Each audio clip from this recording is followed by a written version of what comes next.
تو تم اسی کو پکڑتے, اس کو ہی سزا دیتے, اور آلریڈی تم نے دے دیا, لیکن اس کے ایک قتل کی بنیاد پر تم 180 کروڑ مسلمانوں کے نبی کی توہین کرو گے, پوری دنیا کے نبی کی توہین کرو گے. یہ کہاں کا انصاف ہے؟ یہ سیکولرزم ہے. جس نے کیا اسی کے ساتھ تم کو سزا کا معاملہ کرنا چاہیے تھا. میرے عزیزو, ایسا تو نہیں ہوگا کہ ایک کوا تمہارے گھر سے بوٹی اٹھا کر کے لے گیا تو تم سارے کووں کو ختم کرنے کا اعلان کرو گے.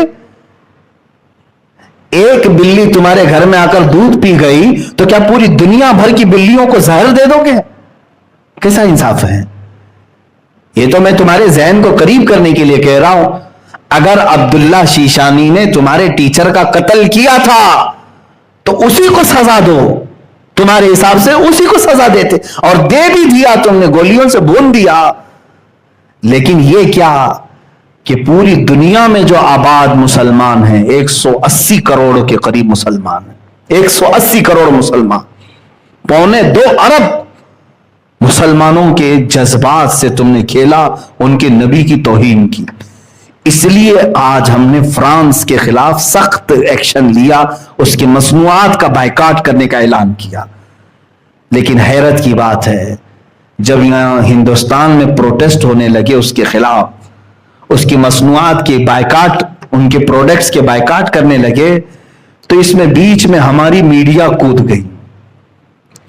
اور پھر حیرت کی بات یہ ہے کہ ہمارے پرائم منسٹر کی طرف سے ٹویٹ ہوا کہ ہم فرانس کے ساتھ کھڑے ہیں. یہ ہماری آج زندگی ہے. میرے ایک بات سمجھ کر کے چلو, تمہیں کیا ضرورت تھی اس میں کودنے کی؟ اگر انڈیا کا کوئی پرائم منسٹر ہو, کچھ بھی ہو, یہ جب ایشو پوری دنیا کے مسلمانوں کا آ گیا, اور ہندوستان میں خود 25 کروڑ مسلمان ہیں, تمہیں ان کی بھی بھاوناؤں کا خیال کرنا چاہیے تھا. تم اگرچہ ہمارا ساتھ نہ دیتے, کم از کم اس میں خاموشی تو اختیار کر لیتے. نہیں, لیکن حکومت وقت پر بیٹھا ہوا درندہ یہ بتانے کی کوشش کر رہا ہے کہ میں اپنے دیش میں رہنے والے مسلمانوں کا حامی نہیں ہوں, ان کا دشمن. یہ بتانے کی کوشش کیا انہوں نے. اب ایسے حالات میں مجھے بتاؤ, میں جب باتیں کرتا ہوں تو لوگوں کو ایسا لگتا ہے کہ یہ بہت سخت باتیں ہیں, تم ابھی بھی اس کو سخت کہو گے؟ چند دنوں کے بعد یہ بولنے والے بھی تمہارے مجمع میں نہیں رہیں گے, اس لیے کہ حکومت نے آج اتنا دبا دیا ہے, اتنا سخت کر دیا ہے. خود میرے اوپر جگہ جگہ سے انہوں نے کیس ڈالے ہیں, الگ الگ طریقے سے گھیرنے کی کوششیں کی ہیں. یہ مت سمجھنا میں جب تک آپ کے سامنے ہوں, آزاد ہوں, میں اپنے نبی کی عظمت پر پہرا دیتا رہوں گا. جو کچھ بھی مجھ سے بن سکے میں کرنے کی کوشش کرتا رہوں گا.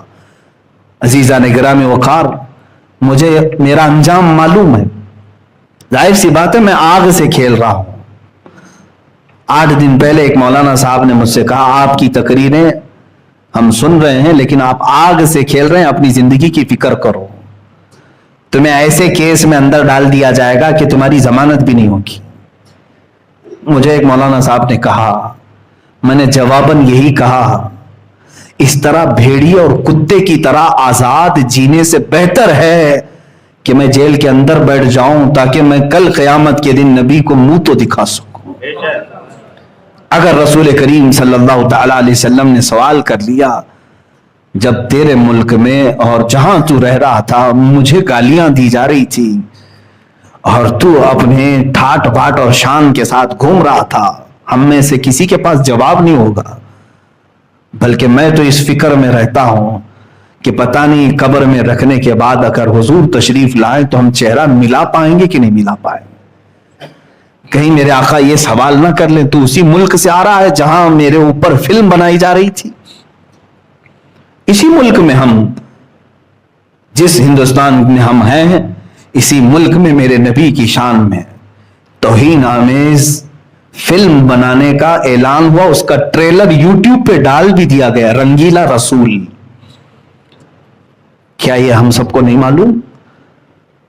میرے نبی کو رنگیلا کہہ کر کے فلم بنانے کا اعلان تک کر دیا گیا.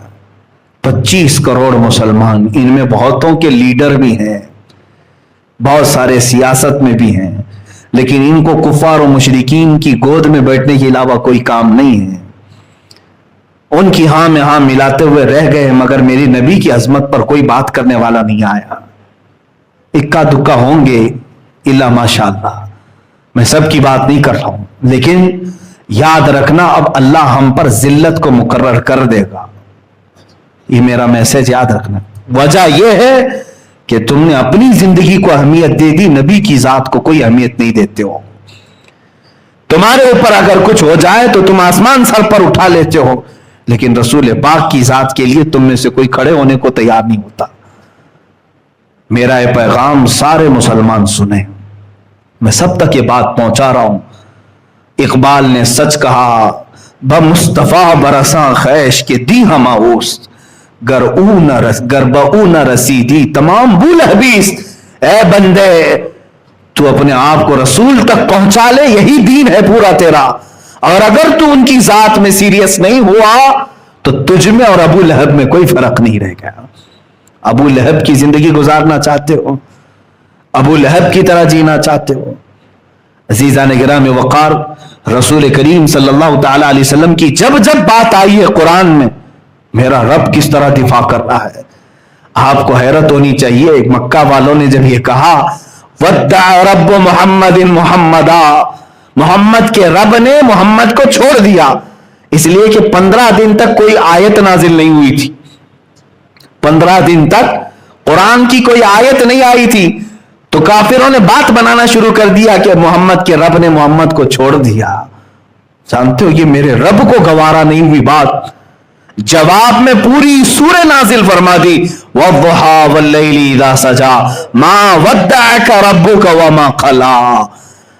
میرے نبی کے چہرے کی قسم، چہرے وَالضُّحَىٰ کی قسم جو صبح کے سورج کی طرح چمکتا ہے، ان کی زلفوں کی قسم، ما ودعک ربک وما قلا. اے نبی، نہ آپ کے رب نے آپ کو چھوڑا ہے اور نہ کچھ کم کیا ہے. وللآخرۃ خیر لک من الاولی، بلکہ اے رسول آپ کی ہر آنے والی گھڑی اللہ نے پہلے سے بہتر بنائی ہے. اللہ دفاع کر رہا ہے، ڈیفنس کر رہا ہے. تم اگر کوئی بھی بولو گے قرآن کی آیت نازل ہوگی. لوگوں نے کہا نبی کے بیٹے کے انتقال کے بعد ان کی اب نسل کٹ گئی، ابتر ہیں اب یہ، ابتر کہتے جس کی نسل کٹ گئی. حضور کو جب کسی نے تانا مارا تو اللہ نے آیت نازل کی، بلکہ پوری سورہ انا اعطیناک الکوثر فصل لربک وانحر ان شانئک هو الابتر. اے نبی ہم نے تو آپ کو کوثر عطا کیا ہے، خیر کثیر عطا کیا ہے، آپ اٹھیں اپنے رب کی عبادت کریں، قربانیاں کریں. اور آپ کو جس نے دشمن نے کہا کٹی ہوئی نسل، اللہ فرماتا ہے ان شانئک هو الابتر، اے محبوب آپ کا دشمن کٹی ہوئی نسل کا ہے، آپ نہیں.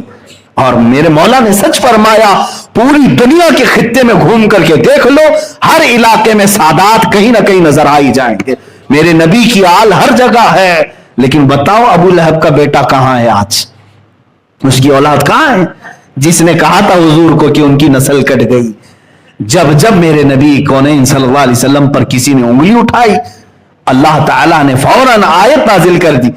ابو لہب نے کہا تھا حضور نے جب سب کو جمع کیا، کہا میں اللہ کا آخری رسول ہوں، اللہ ایک ہے، تم سب یہ بتوں کو چھوڑ دو.